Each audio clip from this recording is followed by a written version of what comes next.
Dans l'Antiquité, lors de la construction du temple, Dieu révélait aux personnes concernées quel genre de personnes il devait utiliser. Lors de la construction du tabernacle, le tabernacle avait 3 couches de tissu. La première couche s'appelait le voile, la deuxième couche, c'était des peaux de blier, et la troisième des peaux de dauphin. Rien que le tabernacle avait 3 couches. Il y avait aussi l'arche de l'alliance, l'autel d'or, l'autel des holocaustes, la table d'or, et beaucoup d'autres ustensiles divers. Et ces ustensiles, ceux qui ont construit le tabernacle, tout ce qui a été utilisé, qui allait les fabriquer, bien que Dieu les révèle Mose. Est-ce que ce serait Mose lui-même qui l'a construit? Pas du tout. C'est le précleste qui indique les personnes utilisées. Mose. Ce moment-là, le précleste dit Mose. J'y appelle de la tribu de Juda. Le fils d'Aïsamak, un homme de la tribu de Juda, Betsaleel. Betsaleel de la tribu de Juda. Je l'appelle par son nom. Je l'ai choisi. J'y aussi appelle Oholiab de la tribu de Dan. Pour faire de ces 2 hommes les artisans du tabernacle, les maîtres artisans. J'ai aussi mis mon esprit de sagesse et d'intelligence dans ces 2 hommes. Et j'ai aussi mis la sagesse et l'intelligence dans le cœur de tous ceux qui travaillent avec eux, les autres artisans. Ainsi le précleste appelle nommant Betsaleel et Oholiab.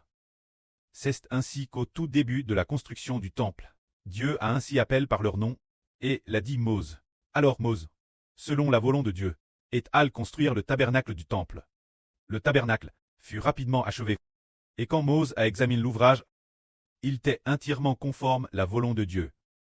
C'est parce que le précleste a donné l'esprit de sagesse et d'intelligence à Betsaleel et Oholiab, pour qu'ils sachent comment fabriquer le temple et le tabernacle, et qu'ils sachent comment construire l'arche du tabernacle, les crubins, comment broder les crubins sur le voile. Pour tout cela, le précleste leur a donné la sagesse, de sorte qu'ils ont pu achever les travaux avec succès. Puis vint le temps où Salomon bâtit le temple. Ce grand temple, Salomon a mis 7 ans et demi pour l'achever. Ce moment-là, le précleste dit Salomon. Jéhovah Dieu a appelé un homme de Tyr. Cet homme s'appelait Hiram. Un homme nomme Hiram. Il a appelé Hiram, remplissant Hiram de sagesse et d'intelligence. On l'appelait alors maître Hiram. Lors de la construction du temple de Salomon, il y avait cet homme nommé Hiram, qui était appelé, y par les gens de l'époque maître Hiram. C'est peut-être comme aujourd'hui, l'artisan Hiram. Peut-être un grand artisan, quelque chose comme A. Ainsi Hiram selon les directives de Salomon a dirigé les bâtisseurs et a finalement achevé le temple de Salomon. Aujourd'hui, alors que nous construisons le temple, le précleste a-t-il l'avance, dit au frère Ashbert. Quelle personne utilisée au tout début de 2024? Un jour, le frère Ashbert, le Saint-Esprit a dit au frère Hébert, sur Zaouan, bêtit avec le frère Ashbert, le temple de Dieu. Il a juste dit cette phrase. Ce moment-là, les frères et sœurs avaient peut-être aussi entendu le frère Ashbert le dire. Quand cela a commencé, le frère Ashbert et la sœur Shunlan bêtissaient la bouche du Seigneur Christ. C'est dire bâtir la louange. Peu de temps après, il a te dit nouveau de bâtir le temple avec la sœur Zaouan. Ensuite, le pré a progressivement appelé d'autres frères et sœurs venir bâtir ensemble. Puis, plus tard est venue cette deuxième phase des travaux. En effet, la deuxième fois qu'ils ont bâti le temple, le pré a progressivement fait comprendre aux frères Ashbert qu'en Ralit bâtir le temple se fait selon les personnes appelées par Dieu, qui reçoivent la présence du Saint-Esprit de Dieu. De plus, le prélès a mis part comme saint, dès qu'ils bâtissent. Cela plaît Dieu. C'est ce qui nous fait comprendre les personnes agréables au précleste, que nous utilisons grandement. Prenons un exemple. Par exemple, un frère est agréable au précleste. Ainsi nous, si ce frère est agréable au pré, et qu'il veut l'utiliser pour bâtir le temple, alors le cœur de cette personne sera certainement rempli de désir, un grand désir de bâtir, un grand désir. Si nos autres frères obtiennent 20 trompettes pour bâtir, alors ce frère souhaiterait vivement obtenir 200 trompettes pour bâtir.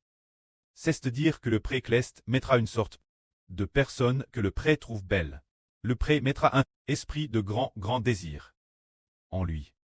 Mais si le précleste estime que pour ce ministre de construction du temple, ce frère n'est peut-être pas Thérèse approprié, alors il se peut qu'il d'est bêtir, ou bien il ne veuille pas bêtir. C'est dire que le pré mettra un esprit en nous pour nous pousser travailler.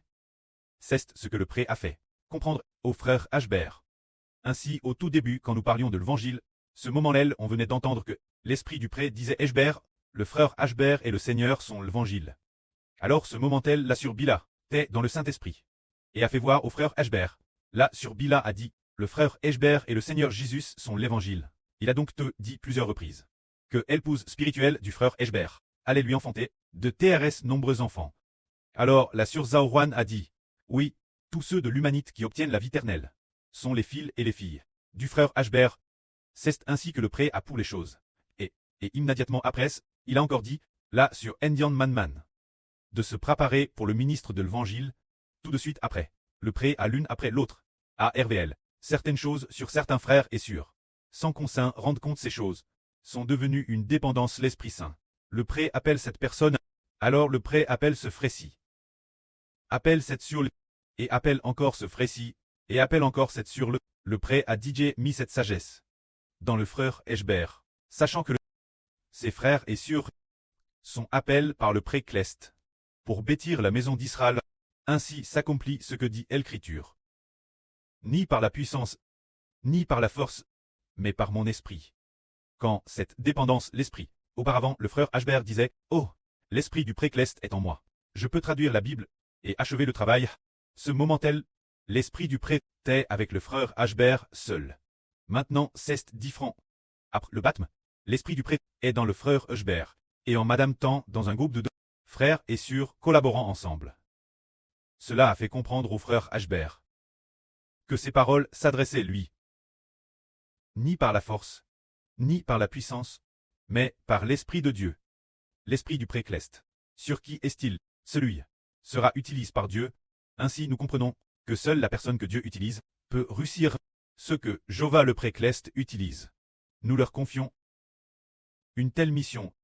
Et en tant que roi et souverain sacrificateur, le frère Ashbert comprend cette sagesse, connaît la volonté de Dieu, et bêtit selon les personnes que Dieu utilise. Alors l'œuvre ainsi bêtier est agréable Dieu, et une fois commence, elle sera certainement achève. Prenons un exemple. Dans l'Antiquité, le précleste a appelé Aaron souverain sacrificateur. Mais les Lévites de l'époque ne l'ont pas accepté. Ils ont dit, Aaron est souverain sacrificateur. Mais nous, ses frères, sommes aussi capables. Pourquoi laisser Aaron slaver au-dessus de nous et nous dominer? Parmi eux, Cor avait cette pensée de se rebeller. Ce moment-là, il manquait de sagesse. En réalité qu'Aaron soit souverain sacrificateur, telle la volonté de Dieu. Alors, ce moment-là, après la rébellion de Cor, il fut exclu par Dieu. Ensuite, Dieu a fait faire une chose Mose pour faire savoir aux Israélites que c'est Dieu qui a choisi Aaron comme souverain sacrificateur, et non par sa propre initiative. Le précleste a alors ordonné Mose à porte d'Israël. Les chefs des 12 tribus, chaque chef doit apporter son béton, et sur le béton sera écrit le nom de sa tribu. Ainsi, un par un, les chefs des 12 tribus étaient présents. Aaron tête, le chef de la tribu de Lévi. Ainsi, les 12 chefs écrivent tous leurs noms sur leur béton, les apportent et les déposent devant le témoignage. Mose les déposa devant le témoignage. Le lendemain, Mose vint voir les 12 bétons. Et seul celui d'Aaron avait bourgeonne, fleuri, et produit des amandes aimerées.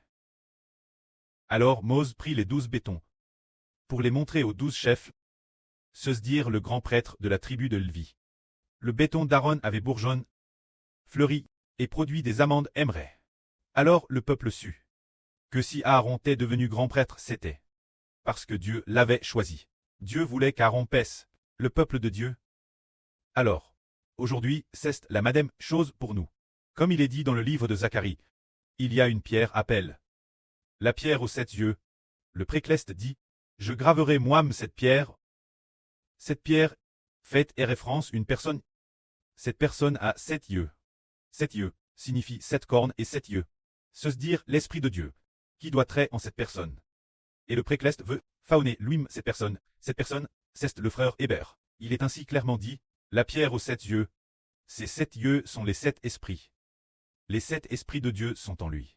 Alors tout ce qu'il fait, c'est Dieu et le Seigneur, qui le mettent en lui, pour lui donner la sagesse de bâtir Israël. Alors l'œuvre accomplie par Israël, et tout fait comme si, Jéhovah Dieu, la faisait lui-même parmi nous. Par conséquent, tout ce qui est fait est correct. Tout ce qui est fait est précis dans sa direction générale. Le contenu du pastorat est précis. L'avrie entendue par les frères est sûre, est également précise. Les chants composés sont également précis. Les chants sont également précis. Et tous reçoivent la vie, ainsi toutes les nations et tous les peuples avec nous reçoivent le salut de Dieu. C'est pourquoi aujourd'hui, le frère Héber comprend enfin le mystère de s'appuyer sur le Saint-Esprit. En fait, s'appuyer sur le Saint-Esprit signifie que l'Esprit de Dieu est dans tel frère ou tel sœur, et qu'il va utiliser ce frère ou cette sœur pour accomplir la volonté du précleste dans une bonne œuvre. Alors, en s'appuyant sur eux, l'œuvre sera certainement achevée. De plus, ceux qui s'appuient sur eux, c'est le Saint-Esprit, qui les utilise comme instruments pour agir par leurs mains ou par leur bouche avec une grande efficacité, jusqu'à atteindre quel niveau? Finalement, il est dit, tout comme Dieu l'a dit, quand celui qui appelle Zorobabel s'appuie sur le Saint-Esprit. Quelle en est l'issue? Il est dit ici, grande montagne, qu'es-tu?